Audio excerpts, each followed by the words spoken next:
This week, Democrats want to extend subsidies. Republicans argue they're too expensive.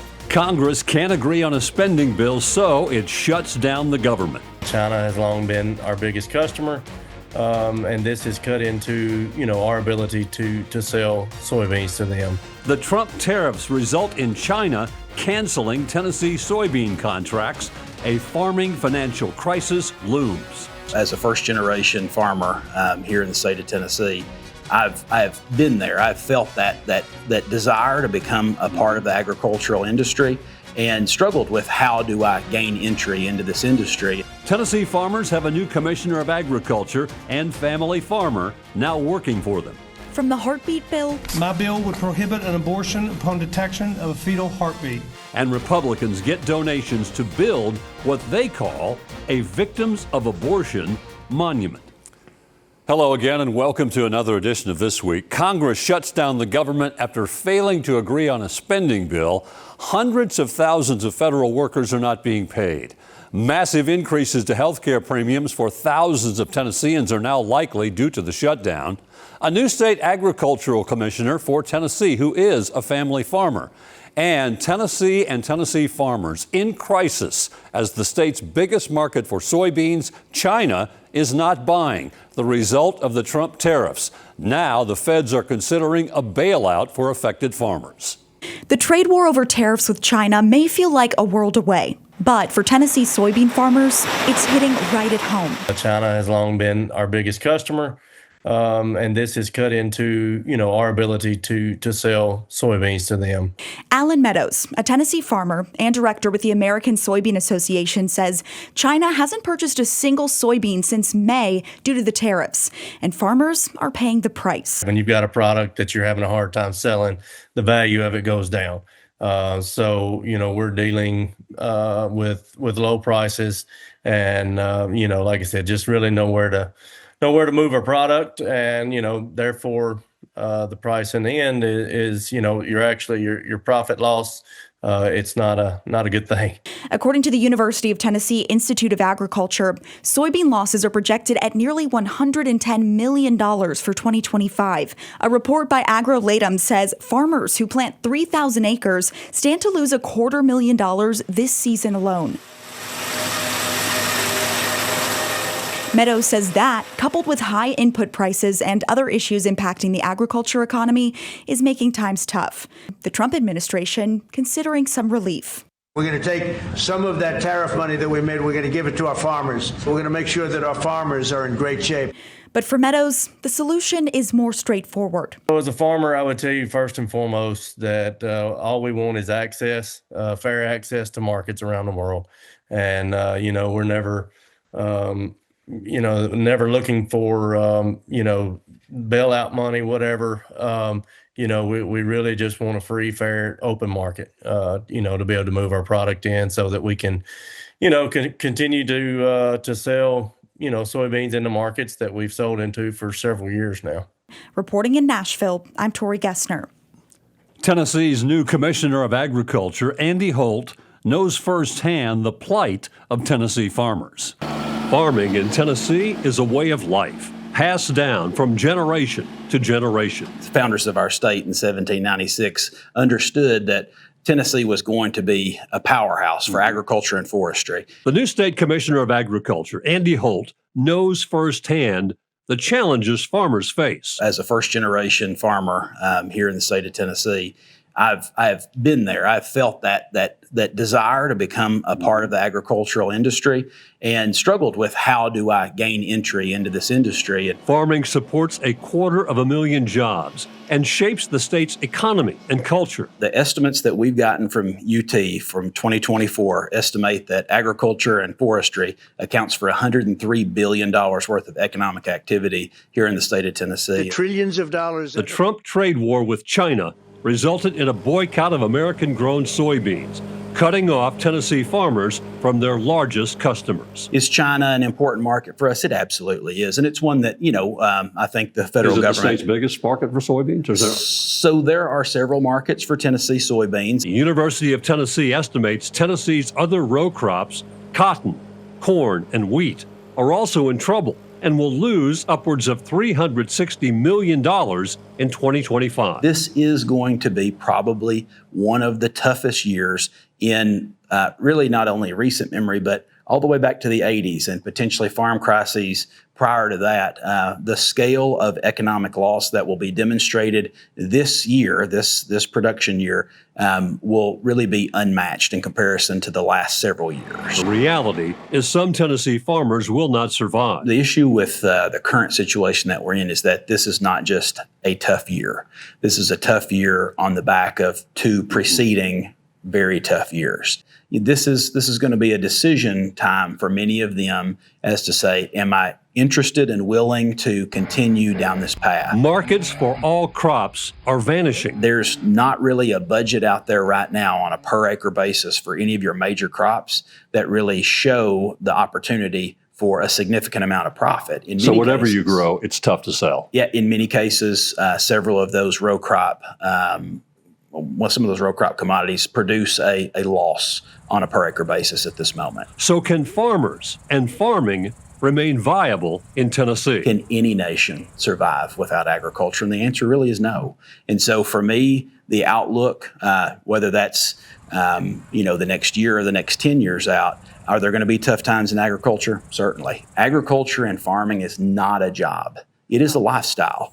And it's one that is really, I think, the most deeply woven portion of fabric that really makes up our nation.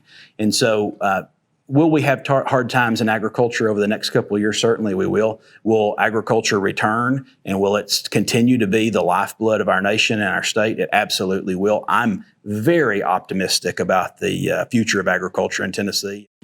Tennessee farmers say they're facing a crisis not seen in years. Now, a Republican lawmaker is asking the president and the U.S. Agriculture Secretary for help. News 2's Kelly Milan shows us the current economic landscape and explores what relief for farmers could look like. A new letter from State Representative Rusty Grills, signed by fellow Republicans, asked President Trump and U.S. Agricultural Secretary Brooke Rollins for emergency relief for Tennessee farmers. It's tough. It really is tough right now. It's on the verge of crisis. According to the director of the Tennessee Farm Bureau, the state lost $430 million in agriculture this year and nearly $730 million over the past 2 years. We're seeing prices. Farmers are getting prices for the crops they're producing, like corn, cotton, soybeans, and wheat, those four major row crops that we produce here in Tennessee. We're seeing prices like they were getting 40 and 50 years ago. You know, there's no business that can sustain that kind of hit. Inflation and extreme weather conditions have added to the pressure. And with half of Tennessee's soybeans exported to China, tariffs have made the outlook even more bleak. Farmers would much rather a more stable trading environment and a more stable global market than the type of uncertainty we're seeing today in the likelihood of bailouts. And I really do think the preference would be sort of more normalized trade relations as well as more normalized business relations. But there isn't one secular viewpoint, as it may be a much longer view for farmers. Because it could be the case that we could be better off in the long run, but it doesn't mean that certain sectors won't collapse or certain sectors won't be negatively harmed. Back in Tennessee, farm groups say the goal isn't politics, it's survival and keeping family farms in business through another tough season. And sometimes I do wonder, are we in a new normal versus whether or not this could simply be reversed moving forward? The ask is on the president's desk, and the USDA says relief options are being weighed now. We'll watch whether any aid or trade shifts arrive in time for this harvest. Back to you, Bob. Thank you, Kelly. Now to our This Week cover story. Tennessee is one of the most restrictive states in the nation with a near total abortion ban. Now, a privately funded monument for, quote, victims of abortion is in the works to sit near Tennessee's state capitol. Here's News 2's Capitol Hill reporter, Tori Gessner. From the heartbeat bill, My bill would prohibit an abortion upon detection of a fetal heartbeat, to the Human Life Protection Act. They're putting us in a situation where we kind of have to let them teeter on that line to get really critically ill. and then intervene. Tennessee has set itself apart as one of the most restrictive states when it comes to abortion. Lawmakers pushing to cement that position in the form of a monument. And we have graveyards that are all across our land. We have a tomb to the unknown soldier. Unless we recognize life through the death and the remembrance of that, then to me, it's as if it didn't exist. In 2018, the Republican-led legislature passed a bill approving a monument to unborn children meant to honor, quote, victims of abortion. The memorial to be built on Capitol grounds. Some ladies that come and that have had miscarriages and abortion would like a place of solitude placed on the Capitol campus where they may have a private moment, and that's where it came from. It didn't come without pushback and heated debate. Democrats argued the memorial wasn't necessary, considering there's already a monument in Nashville's Centennial Park honoring children who have died. Mothers go and visit that memorial. My community goes and visits that memorial, yet you want to put another one on the Capitol grounds.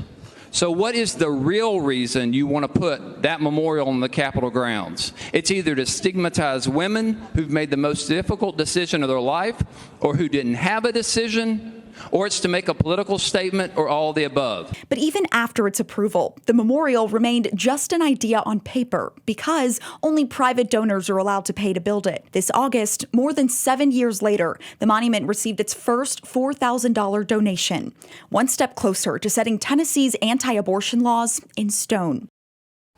Stay with us. This Week continues in a moment.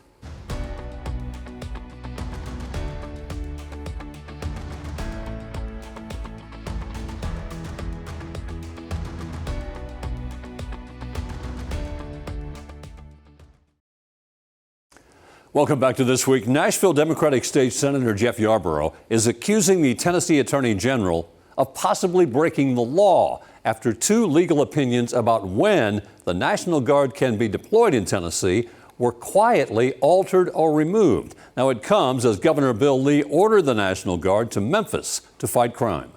It's a bold accusation, but Senator Jeff Yarborough says the proof is in the pudding, or lack thereof. I've never seen before in my experience in either state government or in as an attorney to just see an unexplained, unannounced erasure of previous advice. Senator Yarborough citing a legal opinion issued by Attorney General Jonathan Skrmetti in January 2024, calling the National Guard a militia, which, under the Tennessee Constitution, can only be deployed in cases of rebellion or invasion if the General Assembly approves it. That's not my opinion. That's the opinion of the Republican Attorney General of the state of Tennessee, or at least it was.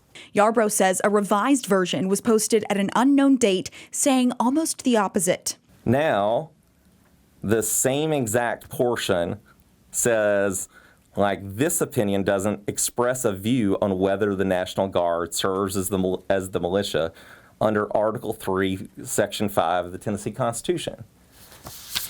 That's not a revision, that's a reversal. And Yarborough says it's illegal under Tennessee law. But that's just the half of it. An AG opinion from 2021 that says the National Guard is considered the militia is gone from the AG's website altogether, which, according to state law, is only allowed if there's a new court ruling or a new law that makes it obsolete.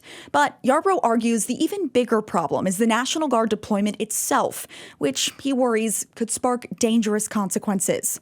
What the governor of Tennessee is doing this week is unprecedented.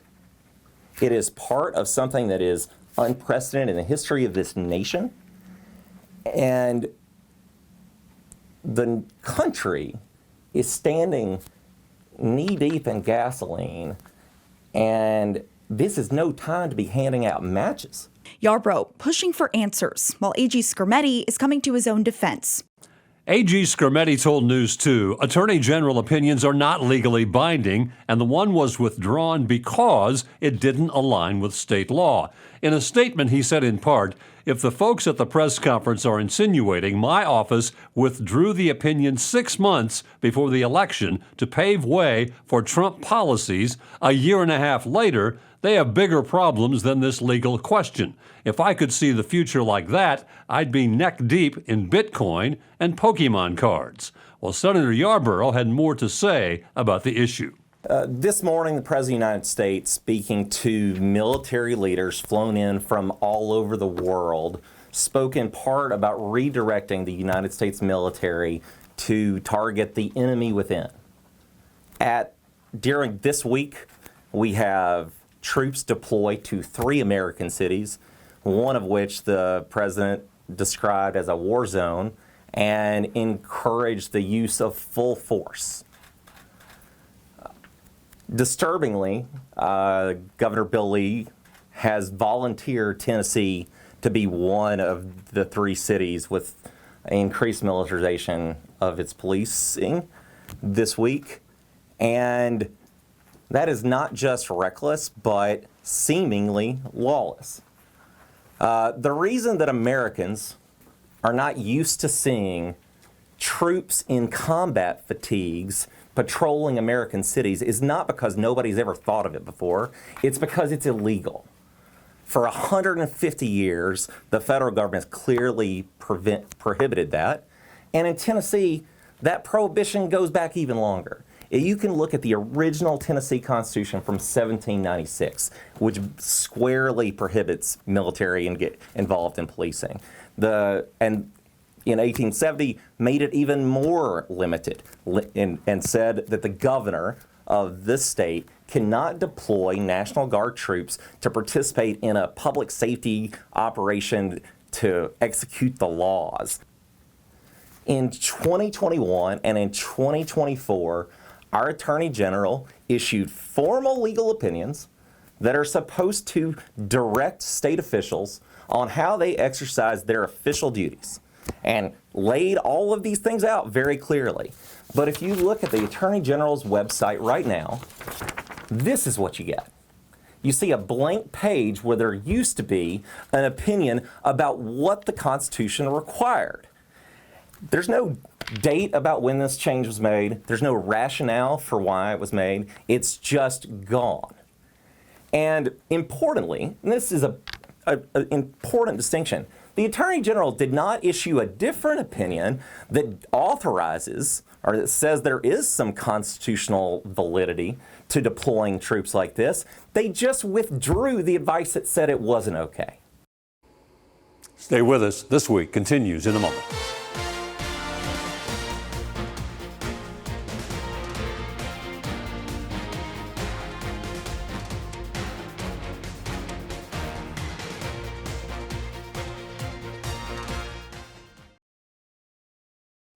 Welcome back. The government shutdown will result in 600,000 Tennesseans enrolled in the Affordable Care Act to see their premiums skyrocket as much as 98% in some cases, unless the so-called enhanced subsidies are extended. News 2's Kelly Milan spoke with researchers and breaks down what's at stake. In the state of Tennessee, the average monthly premium is $74 today. Without the subsidies, it's projected to jump up to $160. States like Tennessee, South Carolina, Georgia, Texas, Florida have seen their marketplace populations explode over the last 4 or 5 years because of the creation of these enhanced premium tax credits. It's been able to make coverage more affordable for many middle Americans who otherwise may not be able to afford health coverage and might just go uninsured. And the dependence has grown fast. In 2020, before the subsidies, just 246,000 Tennesseans enrolled. This year, 640,000 signed up, and nearly all relied on extra help. If the subsidies expire, it's going to be the poorest people who are most impacted because they're going to have the least latitude in making those decisions. It's a fight tied directly to the federal budget showdown. Democrats want to extend subsidies. Republicans argue they're too expensive. That standoff could determine whether Tennessee families keep their coverage or lose it. In some congressional districts that are led by Republicans in the House of Representatives. At this point,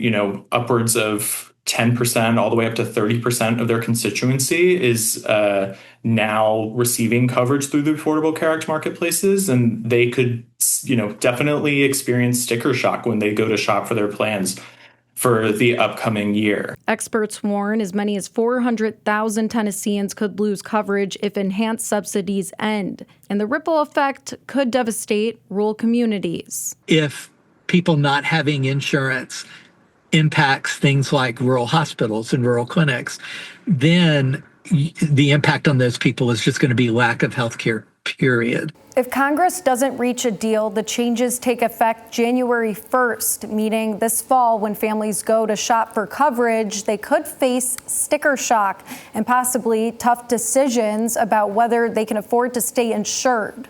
I'll send it back to you, Bob. Thank you, Kelly, and stay with us. This Week continues in a moment.